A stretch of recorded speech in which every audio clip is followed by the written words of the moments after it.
What's up, everyone? This is BigPowner, and today I have something really fun to do, and I'm finally going to do my build guide on the Archmage. But the first thing I'm going to do is I'm going to do a Blight map with no towers. Tier 15, it's just the highest one I have. Um, so yeah, that's how we're starting this video. I think that's a good demo of the build. I didn't choose a boss because, well, first of all, I've been doing blight maps. Second of all, we already know that before I even put gear on it, fine-tuned the build, and we can just start this. It was already good at killing bosses, so I don't think that, and I'm bad. It was my first time doing the Sirus fight in forever. So yeah, introduced it with that when it was in fresh gear. Now we are doing the towerless blight. It's branching exile. I really have to pay attention on this though.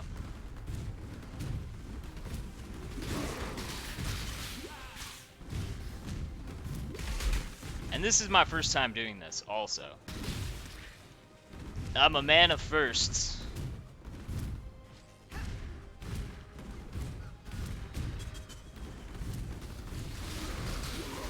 It's trying to spread.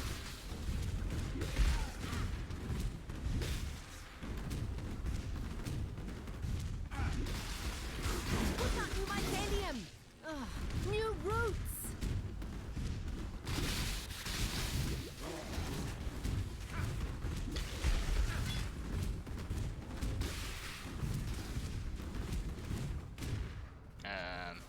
I need to put this over here. Okay, we got a boss to take Put care out of. new mycelium.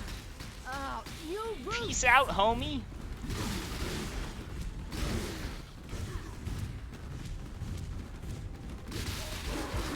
Got fast moving stuff.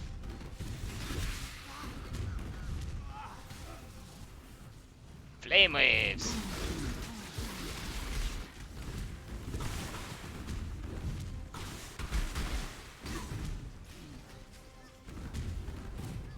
The blight is trying to spread.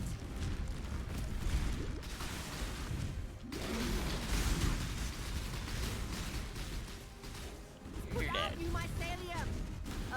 New roots.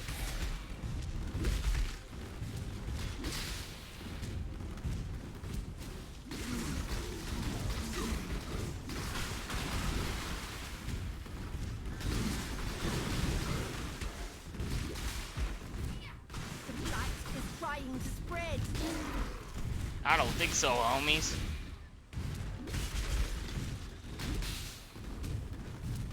Put out new mycelium. New roots. The corruption bomb.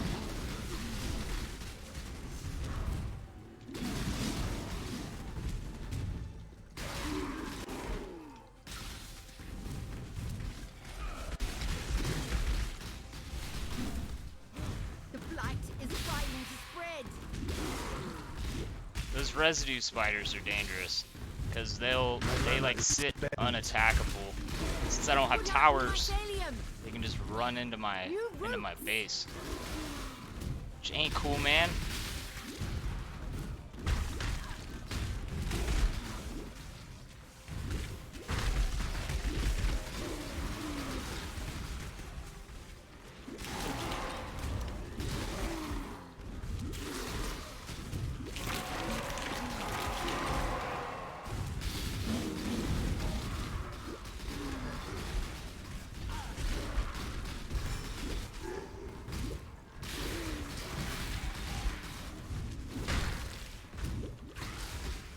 Can't really roam as much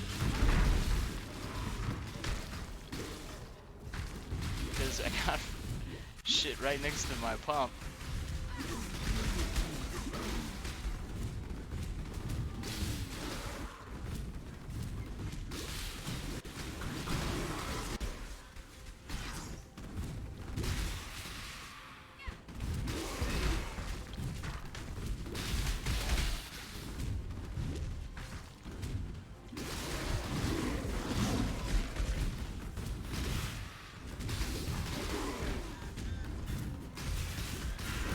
Oh god!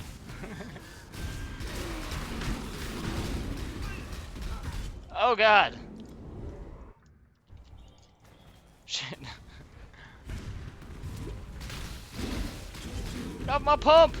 Oh, I'm still at perfect. Shit.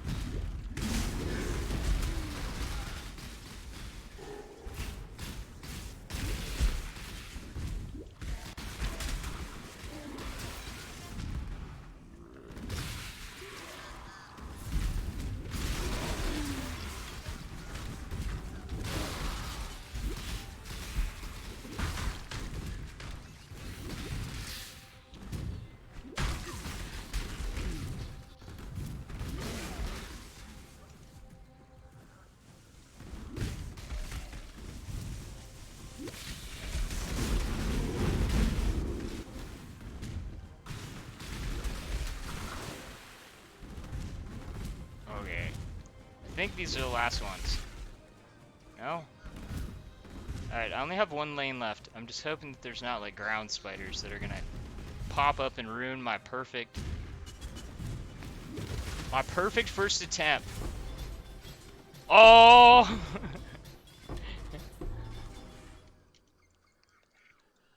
That was pretty sweet. I did wind up dying, but I still did it. That was my goal. Which it takes a lot to kill this character. I was playing low mana because so my shield wasn't really up. And that was kind of like a crunch spot, and I had a lot of stuff attack me. So I had some SBR going on and low mana when I shielded. I messed up there, but as you can see, for my first try on this, accomplishing it perfectly, the build is insanely strong, and the way that I've got it set up, you can use it for blighting, and we already know it is amazing for boss killing. It's actually a lot better at boss killing. This was just, I thought this would be a cool way to do the introduction to the guide. I'll give you guys a skip forward. The guide's probably going to take me a little while to go over everything, because I'm going to give you guys cheap options to start the build if you haven't started it yet. I'm going to go over the things that you are going to want to get early. I'm going to give you basically the breakdown of everything, and then I'm going to go over what it is that I've done with it. I'm going to give you, itemization, things to go for in slots. You're going to want to pay attention to that, because the normal things that you prioritize in a build are not the things that you want to prioritize in this build. And I'll give you guys some demonstration on those things.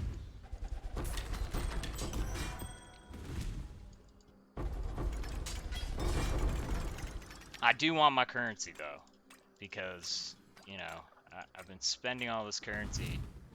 If I don't make currency, I can't keep on making content. I do have to play, I do have to make currency, or the content stops.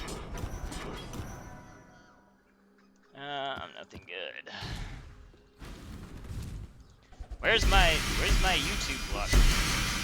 That is not worthy of giving me a big swingy.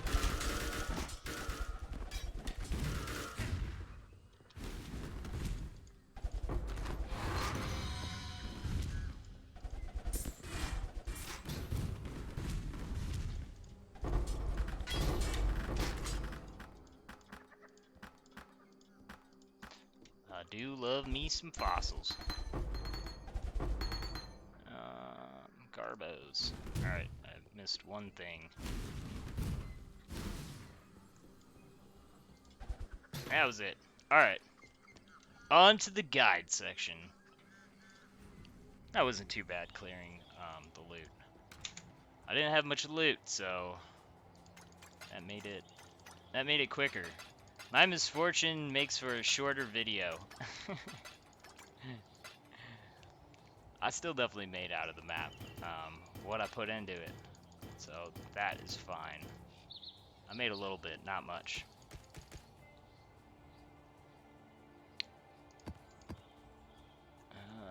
Let's clear this inventory.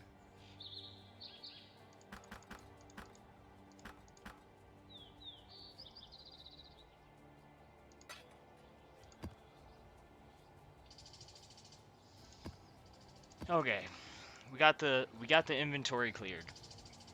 My character, I will link my path of building, so you can see what my character's gear looks like. The first thing that I want to start off in saying is you have to prioritize mana in this build. That is like the entire basis of this build is stacking mana, because mana gives us more energy shield. It gives us more energy shield, more damage, and we're making the cost of our brand super high. As you can see, 3,294 mana for the cost. But why is that so important? It's because we're using the Archmage. Obviously, this is an Archmage build. You can see the damage, 35,821 to 40,961. All that damage is coming from mana. So you're talking about, in my build, like 34,000 lightning damage being added because my mana pool is so large. The other thing is mana is what's boosting the damage. Sorry. I got like something in my throat.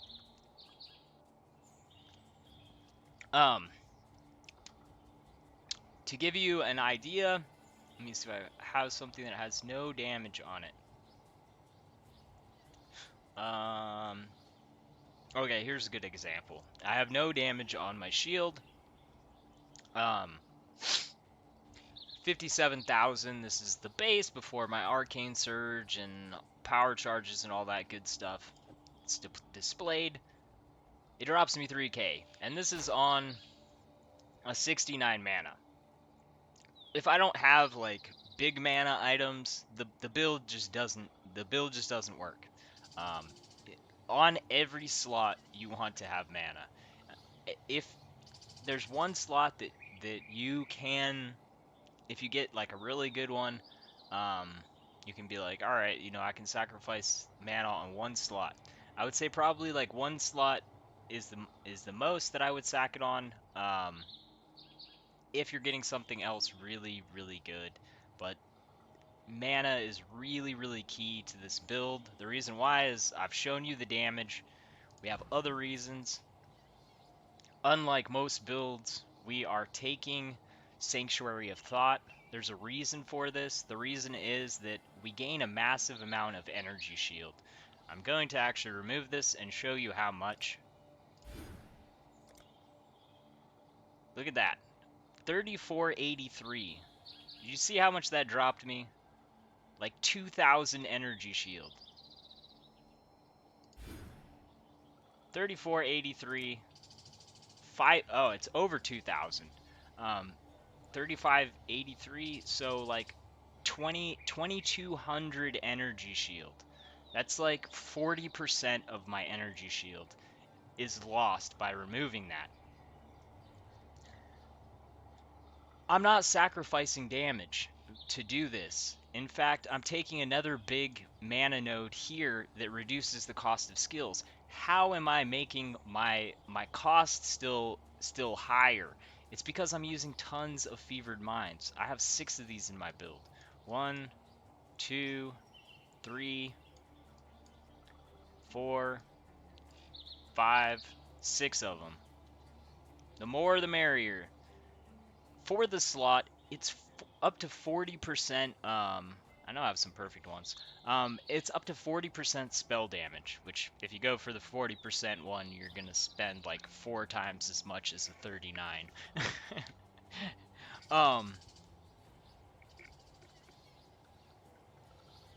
40% energy shield boosting the damage. We cannot get a better combination of damage and defenses than having it set up like this. I've tried a bunch of stuff. I've landed on this setup.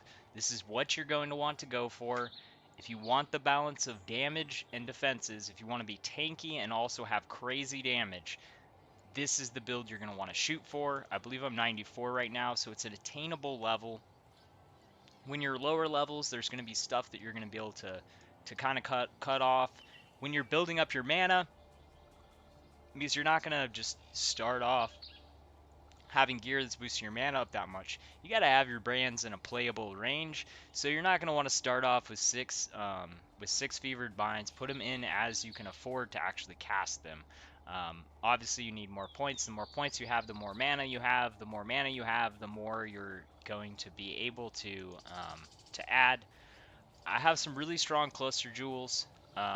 These are going to be the things that you're going to want to go for. I do have these like min-maxed. Um, if you can't get these ones early, just go with the fevered mines, but work towards getting you know, copies of these jewels. These are best in slot. Um, this one's going to be hard to get. This is something that people are actually looking for. The widespread destruction is a suffix. That is not a required thing. It is very nice to have if you can get all 4 of these things. But the 3 things you definitely want, Storm Drinker, Corrosive Element, and the 2 passive skills are Socket Jewels. So those 3 things, that's what you want to shoot for.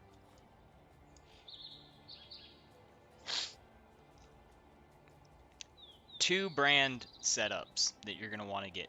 The reason why you're going to want to go to these, you're going to be able to instead, until you can get these cluster jewels, you're going to be able to make other choices in your tree. The thing is if you want to wind up in a place where your build's absolutely the strongest, my build, the way it's set up, this is like a min-maxed setup. This should be your goal to get to. Same thing with my gear. My gear as of right now is almost completely finished, and I'll talk about that, but you don't need to be spending the amount that I've spent on my build. If you really like it, you're obviously going to want to, you know, have stuff to go for, and going for what I have on my build is basically going to be the end game goal. I'm pretty much at the point with the build where I have a very small tweaking and I'm done with the build, because I'm, you know, it's min-maxed, and I'll talk a little bit about that. This is something early on you can cut out, but eventually this is going to be a best in slot choice for the 2 points. This down here, this is kind of a floating spot. This is a good node, but it's not like, if for instance, like if I'm saving to get to my next jewel, but I need 2 points to go here, I'm waiting to get 1 more point so I can put in my fevered mine. I put the point here so it can sit here and be giving me advantage till I can put 2 points into here to drop my next fevered mine. Small little adjustments like that. Another good spot, which obviously if you go past 94, these would be good spots to fill in. Right here would be first, 95, this would be my 95 point. Right here is probably the second strongest point. There's another one right here, 8% mana and 10% regeneration. The reason why this one is going to be stronger is it's a 10% increased effect of Arcane Surge, which is going to be 1% more spell damage. But since we have it in our chest, oopsies, it's actually buffing it more. Arcane Surge grants 20% more spell damage, so that 10% increase is actually 2% more damage, which more is like the good damage. Like, if you don't know damages, just trust me, it's a lot bigger increase than 2% increased damage. If it's 2% increased damage, that wouldn't be shit. We wouldn't care about that. Some things say, like, damage inflicted to this is increased. That's different than increased spell damage, increased damage. That they're different explanations. It's pretty complicated when you get into like every single thing in the game. But as far as itemizing your build, more damage is better than increased damage. So if it says increased spell damage, that is not the same as more spell damage. More spell damage is better. Also, we're going to be getting obviously increased effect of the Arcane Surge. 10% is going to be 2% more spell damage. It's going to be more cast speed. It's going to be more stuff. It's a good spot, and you're still also getting an 8% mana increase, which is more defenses, more mana, more damage. Another absolute must spot is another absolute must for the build is the Healthy Mind here. Just the jewel itself has a 20% increased maximum mana, but it also makes it so that this becomes a 20% increased maximum mana, which also gives us 5% to all elemental resistances, and this is a 10% node going up to it. This is super important. It also turns this down here into 28%, which is absolutely huge. This one's normally mana and energy shield. I will show you what happens when I take this off. Look at my damage, 57k base. Look at it now. That's a big decrease. That's like 18% of my damage. Now we're going to look at what it does to my mana. 8678. We'll take this off. 8678.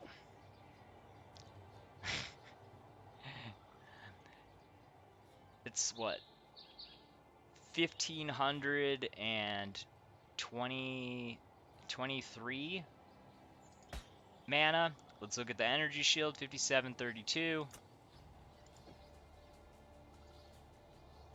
Like 400, 300, 380 energy shield we lose there. It's an absolutely huge boost. It's something 100% you're gonna want to go for. So don't skip on that. It's just too strong for the build. Going on to the other ones. Oh, I need to finish on these jewels. So the tool medium clusters are going to be capped with fevered mines because we need a lot of spaces to get fevered mines in because the build can handle so many. Honestly, like the way my build is set up, if there were other places that I could fit fevered mines in without sacrificing a bunch of stuff, I would put more fevered mines in this build. The problem is we have long distances away, 1 2 3 4 5 6 points to get to a jewel cluster here. We have 1 2 3 4 5 points to get to a jewel cluster here. We have in the middle, I think 6 or 7. 1 2 3 4 5 6, yeah, 7 points there. It just takes too many points to get to any more jewel clusters. I could wind up switching this one if you want to go for a 7th. This is an option, and then you'd have 3 more points to spend. I honestly might do this, so I'm not going to say that for sure go for this small one. I'm probably going to wind up switching it. It's just so nice, the 8% life with 10% mana, and I have base mana on mine, intelligence, which I'm stacking intel, which is another key stat. If you're trying to min-max it with 6% mana on each one of these, it's really, really strong. I'm gonna have to see what the actual best is in slot. My jewel on this one is not like perfect. It's got a tier 4 and a tier 2. Also, the resistances are something that's kind of big for me because I'm kind of floating. This is the last thing I have to fix. I'm trying to get these all exactly the same for the Wise Oak, so I have 10% reduced damage from all elements. Which that's like super min-maxing. That's what I'm saying. I'm almost like completely done with this build because that's like the last thing I'm doing to it, and then I'm not touching anything. And the reason why is because if I change any piece of gear, the build will not work. I have 2 things that you would look at and be like, oh, those could get a lot better, like this. Obviously, the resistance rolls do not look that great. However, if I wind up changing this, it's going to be extremely hard for me to find a really good energy shield life where I can get mana. Obviously, I could get something better, but trying to get, I have to have those resistances within a couple points. And I'm going to have to divine on that to get my resistances fixed. And then I have this, you'll see my implicit is not going to be rolled perfectly because that's how I'm going to try and balance the fire to get them all lined up. These are like little tricks you can do if you wind up in a place where you're like, shit, all of my gear, there's like you know, no upgrades on all these. And the two pieces that I do have that I could upgrade on, I absolutely need everything that's on them. So, you know, my only upgrade is an exact version of that, just with better rolls. And that's kind of the place where I'm at. So that's why I'm saying I'm done with this build, but note that these two slots could be better, but the things that are on them I have to have on the build, like this. The 13% strength, you might be like, well, you know, that doesn't look very good. I have to have 12 strength in this slot. So this fills that 12 strength, and then it's also 47 intel, which is a high intelligence roll with tier 2 life, tier 3 max mana, tier 3 max energy shield, and a tier 2 intelligence, which intelligence every 2 points is 1 mana, so that's an extra 25 mana. And then every 5 points is a 1% increase to my energy shield. So that ring is really, really strong. So like I said, the only way that I could replace that is, you know, better rolls. Obviously, the one floater stat on this would be the lightning damage. But you can look at my gear. When I'm telling you, mana, every single slot, mana. Gotta have mana, mana, mana, mana. The wand, mana is really, really strong. Obviously, if you're looking for, you know, a super OP wand, sometimes you're not going to be able to get mana for what it is that you're able to afford. Um, like I said, you know, you might be able to sacrifice mana in one slot. The build is really strong, even with, you know, mediocre gear, as you saw in my first Sirus fight with the build when I was in not very good gear. Now, obviously, I'm in, you know, really good gear, but it doesn't have to be perfect gear. And I'm going to give you some slots that are really, really strong and really, really, really, really, really cheap. So kind of explain my tree. You will be able to see all of the tree. I keep on not finishing on this. So we have extra brands. These are the things that are important on here. I pick up 2 extra brands. Why are these important? You're able to pick these up over here. You can go 1, 2, 3, 4. Obviously, spending 4 points to get the extra brand is not as good as spending 1, 2, 3, well, 1, 2, 3, 4 points to get an extra brand, and then 2 points to get a jewel slot. You can't beat that. Hands down, you cannot beat that. Same thing here. 1, 2, 3 points. 1, 2, 4 points for these two, and then 1 points for a jewel slot. So obviously, you know, this one could be like one skill point better. The lower the passives, the better it's going to be. So that's something to note also. You could wind up with extra points, and you could go for, you know, some of the stuff that I've pointed out. But continuing on, these 2 brand nodes can cast an extra brand frequency, extra attachment range, all important things. Can cast an extra brand, 12% extra cast speed. This is a really good one. It gives you more single target. This is another good one. It's a big amount of attachment range and brand frequency. The main thing is grand design, remarkable. Those are 2 really important. The ones that I picked out, I really like them. If you can't get the exact ones, or, you know, if you can kind of swap them around on the 2 jewels, it's going to be the same thing. The thing that I would not switch out is the crit ones. These are pretty essential, and I'm going to explain the reason why. We are going to be getting crit chance, crit multiplier, wherever we can pick it up. Obviously, like I said, our main source of damage is adding a bunch of mana to add a bunch of flat energy shield, to add a bunch of flat electric damage, and then we have a lot of spell damage added through fevered minds. Like literally, like just having the fevered minds in this build when you start it out is going to be enough to be able to pretty much smash everything.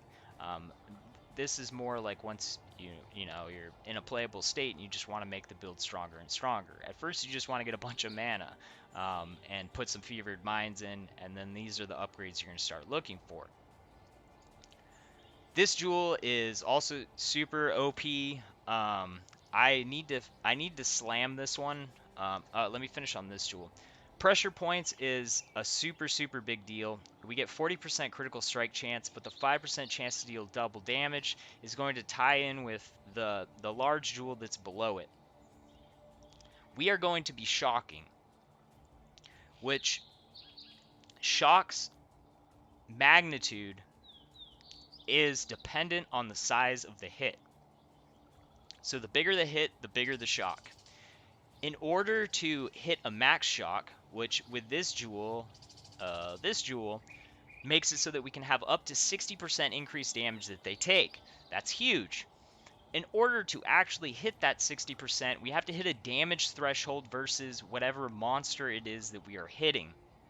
By having a 5% chance, 1 out of every 20 hits, that we're going to deal double damage, that is going to give a massive spike, because not only it's on crits, it's not only going to be magnified, like our damage hit is not only going to be magnified by our crit multiplier, but then it's going to be doubled on top of that.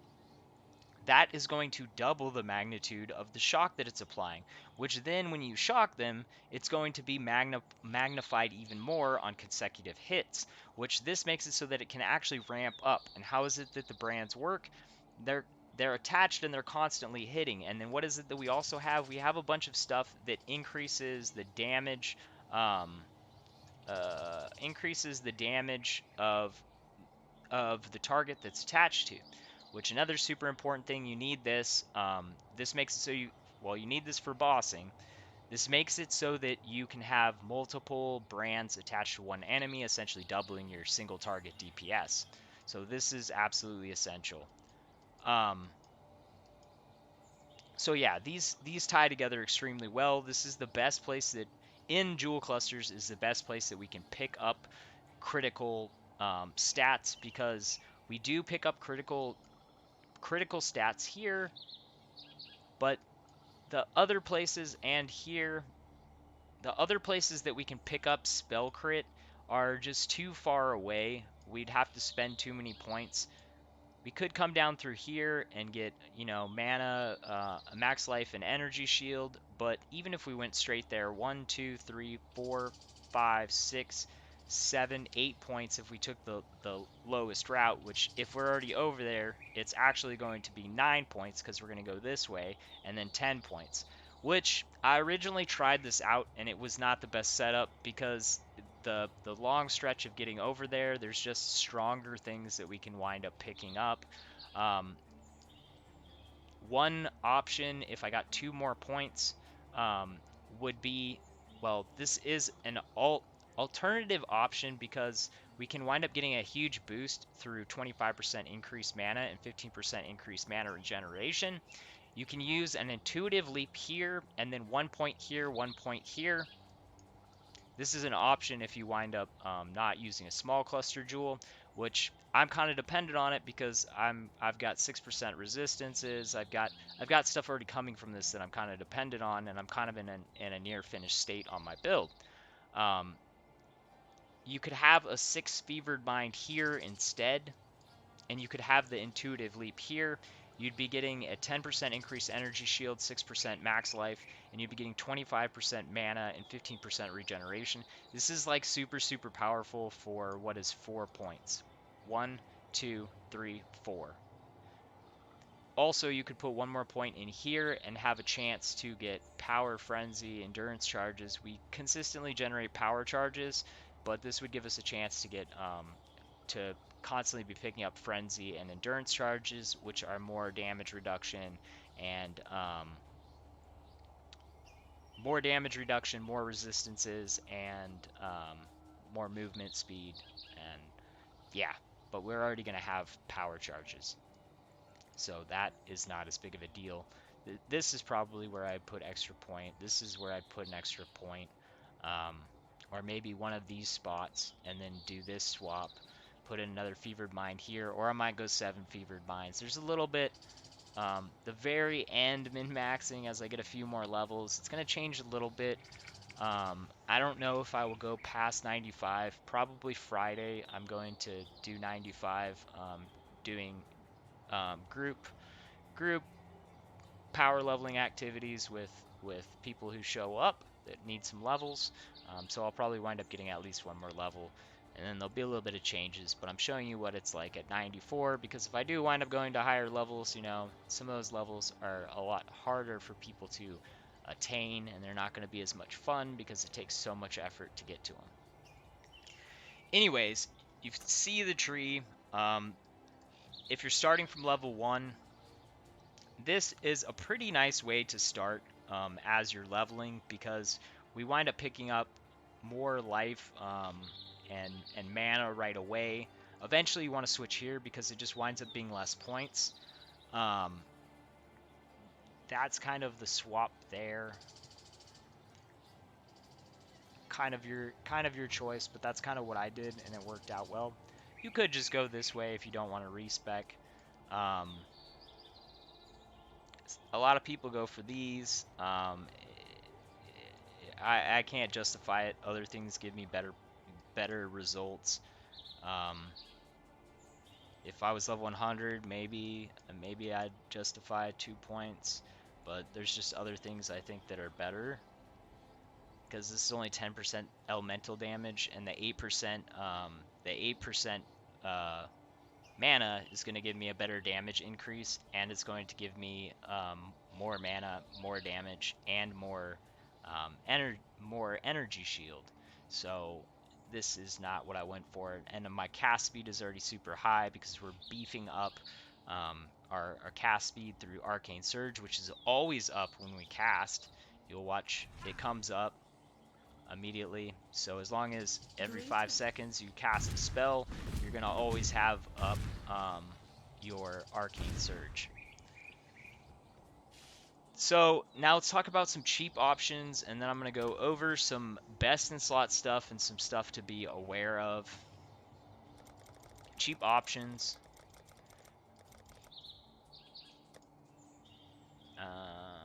Okay. Crown of the Inward Eye. This is a super powerful choice for the build. As you can see, it's close on mana.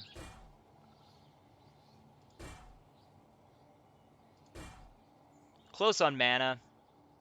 With it, we do wind up picking up. We're gonna have less energy shield, but we're gonna have a little bit more life. So you do need a really good helm to come past this. Granted, this one is perfect rolled, but as far as something that you can get as a really strong slot, where like your next upgrade is, you know, a really nice item, that is a good choice. The downside to this is when you're trying to fill in resistances and stuff like that, obviously you're not getting any of that stuff from this. So advantage, disadvantage. Advantage, it's super strong and you can pick one up really cheaply. Kill one Sirus. You can do that yourself if you have this build, even in bad gear. At least at a level 0.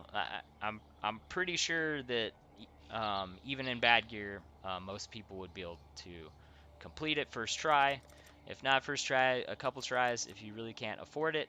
And they're cheap. Another super cheap item.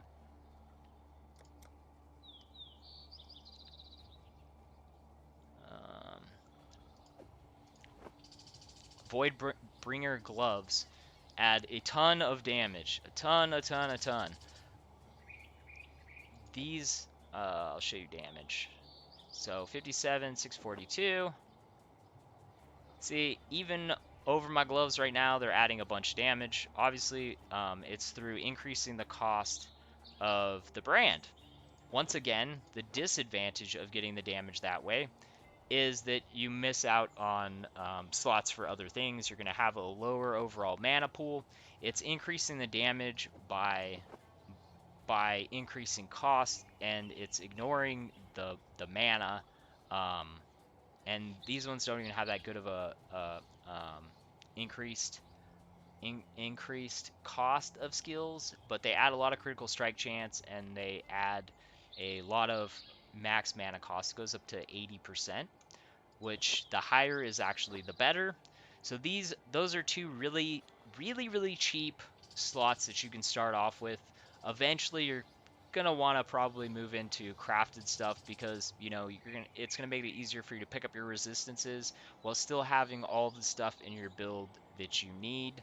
Um, so yeah, and if you start taking too many slots that are like, non-rares, you're gonna have a hard time getting your resistances.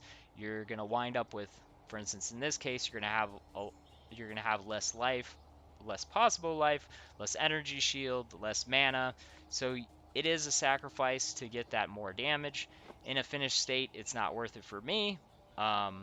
And it probably won't be worth it for you. If you can fill in all the other stuff, it might be a slot that you don't have to change ever, but super cheap starter piece of gear. The one thing that 100% you're not gonna want to skip out on is the Cloak of Defiance. This is absolutely amazing for this build. Up to 150 mana. Obviously, energy shield, pretty good energy shield evasion. It also takes 10% of damage out of mana before life, and mind over matter. 30% of damage is taken out of mana before life. So 40% of damage is taken out of mana before life. This makes us even tankier. The other big thing is we regenerate 1% of our mana per second. That's a big deal because we have so much mana, and our cost of our skills is so high. My cost 3,461 mana. So that's taking away a lot of mana. We have to be able to like Hello, get it back.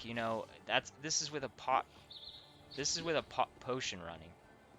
Like, and our shielding depends on our mana also. So picking up regeneration is really important. The more the merrier. You could wind up doing some different flask stuff. I have it set up this way because immunity to curse, and since I'm pretty much always going to be having my mana flask up, it makes it so that I can play any curse map and be immune to curses the entire map, which is pretty sweet to have it set up that way. The flasks that I'm going to suggest are exactly like mine. Your critical hit chance is lucky. That is super important. The increased critical strike chance during flask effect, that is super important. If you don't have the mod, you can buy these probably for like 10, 20 chaos.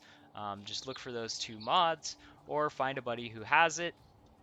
Health flask, you do need health flask. The reason why is because we are health and energy shield. It's a dual pool that is then protected by mana, and then we get big shields that reduce 75% of the damage that we're taking. The removes bleed is a big thing because if you don't have removes bleed and you take a bleed, then it's going to just basically keep taking away your energy shield. Big bleeds are going to counter your energy shield leech and stuff like that. So it is really important to have the removes bleed. The wise oak is going to be a really important piece of the build. It does give 35% to all elemental resistances, which makes it so that, when you're trying to build the build, you can have less than 75. The end goal, however, you're going to want to have near capped resistances or like capped resistances. My goal is 75, 75, 75. Why is this? Because if you're planning on killing Sirus with this build, you don't want to be relying on flasks to have your resistances capped, because that's going to mean that, you're going to start the fight, you're going to have your flasks up all the time, you don't have anything to regenerate your flasks. In a Sirus fight where you're constantly fighting and stuff like that, you can't rely on flasks for stuff like your defenses. So if your goal is to have a boss killer that's also going to be able to do everything else, you need to get these capped. If you're not planning on doing Sirus fights with it, which I don't know why you wouldn't, that's the whole reason why I made this build. The whole original inspiration of this build was to be a really good boss killer. So obviously, you know, I want it equipped to kill bosses. So note that, but it can be used to make your resistances easier as you're leveling, as you're mapping outside of bossing. Well, outside of the Sears fight, no other fight is really going to take, well, Uber Elder, maybe, I mean, Shaper, you get breaks in between the fight and you'll pop down his HP so quickly that it would be fine for Shaper. And Elder, you just kill him so fast, and there's spawns that would give you your flash charges back. I would literally say the only thing that it matters for is for Sirus. And then movement speed. I always have removes freezing and chills on this flask, unless I have something that makes me freeze and chill immune. Um, that's how I set up my flasks. It's what works best. I've explained this before. Maybe you're new. When you're being crowd controlled and shit's getting on you, what is it you do? You hit your movement speed flask to try and get out of there. If you start bleeding, taking a bunch of damage, what is it you instinctively do? You try to heal yourself. That's why removes bleed on the healing flask, removes stuff that's slowing you on the other flask. Immunity to curses on the mana flask, because we're always going to have the mana flask up, which makes us 100% immune to curses, which is sweet. So, the only thing the build can't do is Elemental Reflect. You will instantly kill yourself if, well, pretty quickly, you will kill yourself if you cast your brand inside of a Elemental Reflect map. So, my suggestion is in this slot to go for a Crystal Belt. As you can see with the defense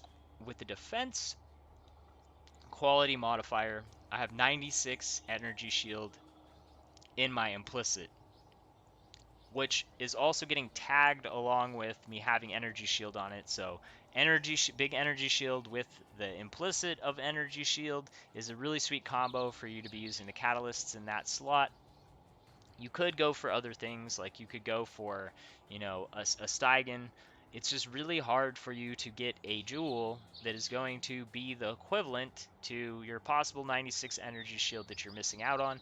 You could go for like double perfect tier 1 energy shield and mana at like 40%. You're talking like 5 exalt. You're talking about like probably like a 5 exalt jewel. Obviously, you know, hypothetically, if you were able to get that, it would be really good.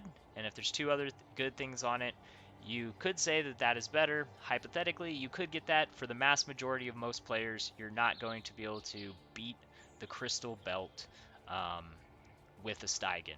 Just plain and simple, you're not. That's going to be my suggestion for that.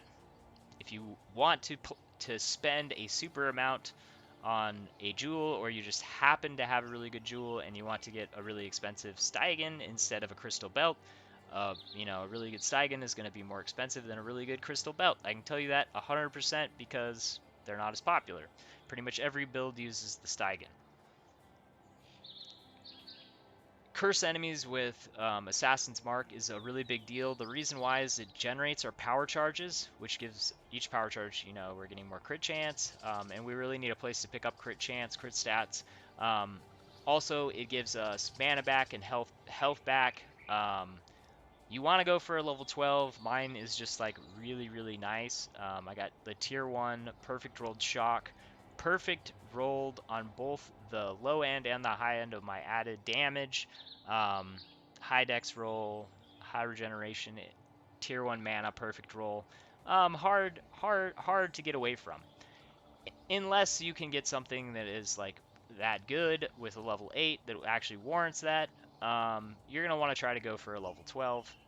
There is a big difference between the level 8 and the level 12 because Assassin's Mark applies base crit, not like I have 30% chance to crit. I'm adding the Assassin's Mark. It gives me 0.2 more between level 8 and level 12.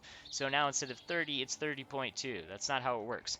base crit is magnified by your crit chance. So, you know, a 1.2% chance to crit is going to, you know, possibly add 10-15% chance to crit. It's a big deal. And with lucky crit, with the percentage adds, with our power charges, with all that stuff, it is a significant deal. So if you can get the level 12, if you can't, you know, don't stress about it. If you can get a really good one, a level 8 one, instead of like a trash level 12 one, because that's what you can afford, go for it. I just happened to get something really amazing for a level for the build with a level 8, and you know I have decided to just go ahead and keep that. Helm. There's a few things that I've looked for in this build. There's one big weakness in this build. The weakness in this build is your block, stun and block recovery. Mainly block recovery, but the stun and block recovery is how we make it better. That's why in the top slot, ideally, I crafted a bunch of helms to try to get to this point. The only thing I have left to do is, you know, if I want to grind lab to try and get a brand penetration in the top, nightmare. Expected like 200 runs. Um, Probably not something I'll do. Um, the reason why I've gone for this dual mod, the energy shield with stun and block recovery. You can get stun and block recovery in the bottom. I didn't happen to, but I'm really happy with the percent energy shield with the stun and block recovery. Obviously, I'm still focusing on tier 1 mana.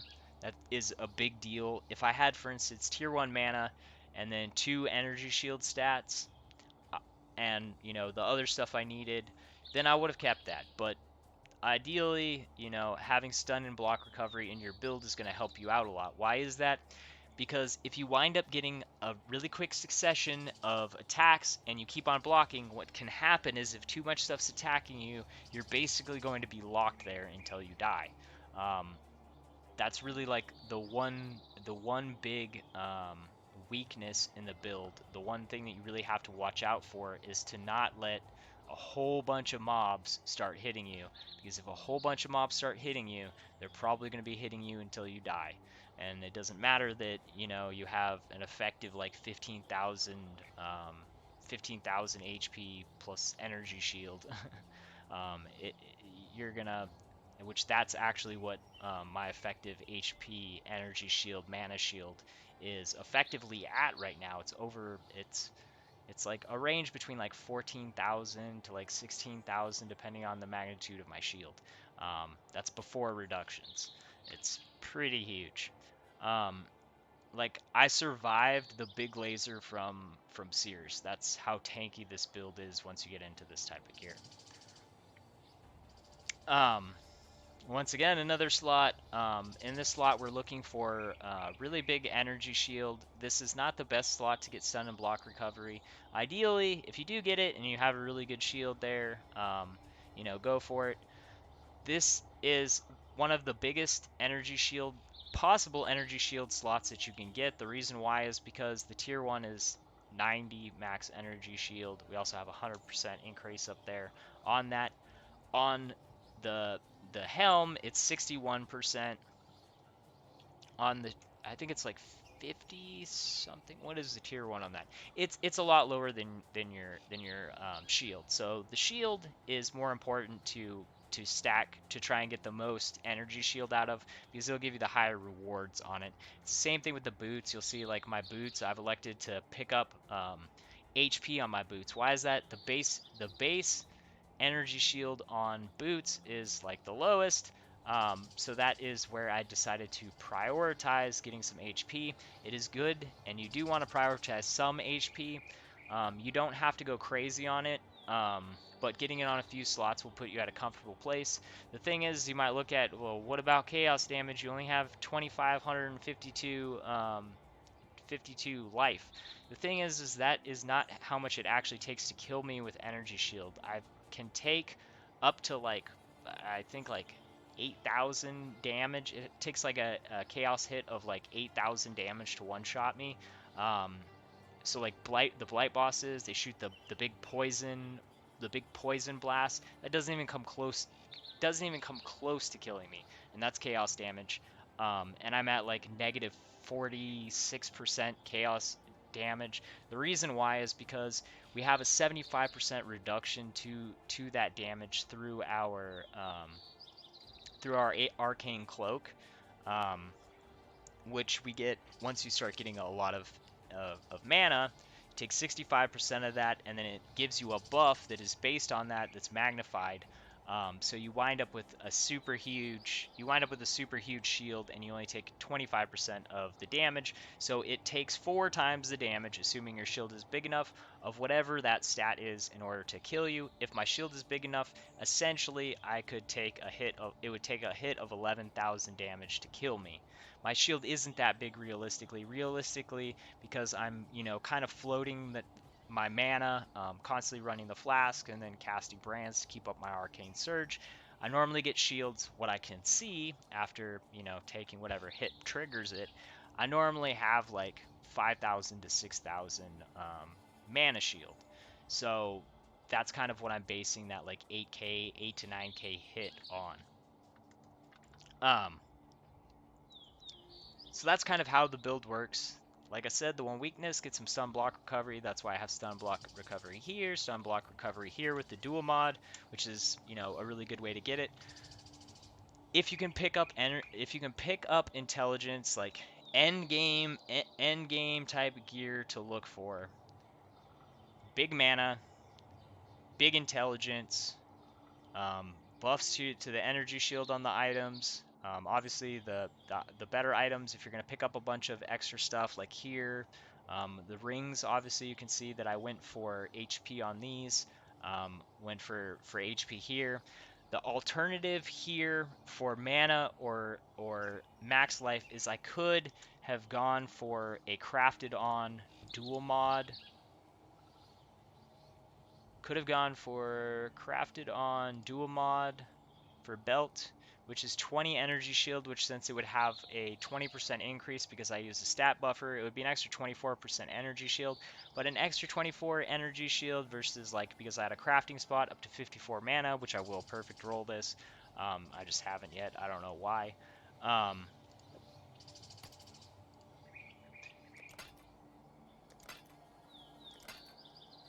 Yeah, that's good enough for now. So it's just that 24 mana versus 50, the 24 energy shield versus 54 mana. It's not worth it. So yeah, that's pretty much the direction that you want to take the build. I will go ahead and list the stuff that I've talked about, and I will be listing my account, so you'll be able to just go look at the stuff. Like I said, my build's pretty much finished. This will basically be in a state that you guys will be able to just kind of copy. The awesome thing about this, yes, now I'm in super expensive gear. The gear I wouldn't say is, you could wind up finding some of this gear really cheap, because the thing is, path the PoE trade is not going to value these items really high. Like, so if someone is relying on well, like my rares, if someone's relying on what PoE trade says, it's saying like an X alt and a half. Like, it says my gloves are worth 20 chaos. So if someone winded up getting some of these drops, if you're watching the market, you might get lucky and pick up one of these things super cheap. But anyone that knows anything is not going to sell. Anyone that knows anything about these builds is not going to wind up selling these items that cheap. Obviously, this stuff is not going to be found on PoE trade for that cheap, because those have to be crafted to get something like that. Yeah, like it says my wand's worth 13 chaos. If you can find a duplicate of this wand for 13 chaos, you should buy that shit. You should buy 10 of that shit. So as far as your weapon, the easiest thing to do is just go for big mana, honestly. The big mana adds so much damage. If you're looking for a cheap wand, just look for really big mana. You can get up to 150 mana. I've already told you how big of a deal mana is. If you're looking for other good things on the wand, there's lots of stuff you can go for. So you can have a big selection, so you can wind up finding something really good. Critical strike multiplier global. Spell critical chance. Make sure it's spell critical chance. Critical chance, if it says just critical chance, that's affecting the critical chance on the wand, which that is going to do nothing for you for this build. There's mods for this that are really good. You can look for incursion mods, topotantes, but those are going to be really, really expensive. I have one of those wands. I'm selling it for like 30 EX, and that's like half the price of another one that's in the range of mine. So those are super expensive. I think there's only like 4 of them on the whole market, 4 or 5 of them on the market. And well, with the +1, you might be able to get Topotantes without the +1 to lightning spell skill gems, but you might be able to get a lightning spell skill gem with other good stats reasonably, but you're not going to get the incursion mod with the +1 reasonably unless you just happen to be like that super lucky person that someone posts it and you just happen to be on when they post it and they don't know what it's worth. And for most people, that's not realistic. You're going to spend a lot to get one of those wands, but something like this you might pick up decently. It's something like mine, even if the person's trying to get currency out of it quickly, it's probably going to cost you a couple exalts, at least. But you can be a little bit more flexible, go for the main things. Mana, crit stats, +1 to skill gems. +1 to skill gems is really good. The reason why is because each level on the Storm brand is adding an extra 3% more damage to the damage that the branded enemy is on. It also adds, well, we can see what it adds. So one level would be, which I need to get the better one, it's 92 to 277. Goes up to 277, so 23, 31 on the top base, lightning damage. The big deal about this is the more damage to the target that it's on. We really don't need more damage to kill trash mobs. Like, trash mobs are just gonna pop, and honestly you don't need to go as excessive as what I've done, not even close to be able to smash Sirus. But I mean, if you're looking for something really good, I'm telling you how to do it. And I think that's pretty much it. If you guys have questions, if I haven't touched on things, the last thing that I'm gonna touch on, when I originally did it, I had something, I had a little bit of a different setup. I kind of changed out my, well, I even said I might wind up changing out this setup. I'm still using Abyssal Cry, but now I have Second Wind on, which I failed to corrupt. Oh, did it make it minus? Oh, that's weird. I got quality and negative level. I don't know. Oh, my corrupts normally turn out bad. I don't know how that happened. So I have brand recall hooked up to Second Wind, and this was actually the advice of one of my friends. I don't know if he's on. Man, I don't remember. You gotta give a shout out. I'll give you a shout out. He told me to try the Second Wind on the brand recall because it makes it so that there's less time between being able to recall. It gives cooldown reduction for the brand recall, which especially for the it doesn't really do anything for you in bossing, but it does help a lot with mapping, especially like the blight mapping, because you're able to reposition your brands a lot more. So I am liking it, and the only thing that I removed was the increased area of effect off the Abyssal Cry. I do still use the Abyssal Cry, but it's kind of like crunch situation type thing. Like if I jump into a pack, Abyssal Cry, recall, everything dies. So that is the only change that really happened. He told me to try it out. He liked it, and I'm liking it. So, and the only thing I sacrificed was the increased area of effect on the Abyssal Cry. I still get to use the Abyssal Cry, which isn't utilized a lot, but playing in Blight Map sometimes it definitely gets utilized, just because it's a nice little extra speed boost to pop away some stuff. Um, Anyways, I hope that this is helpful. I hope that it was entertaining. I hope that you guys like the build. Thanks for watching. Peace.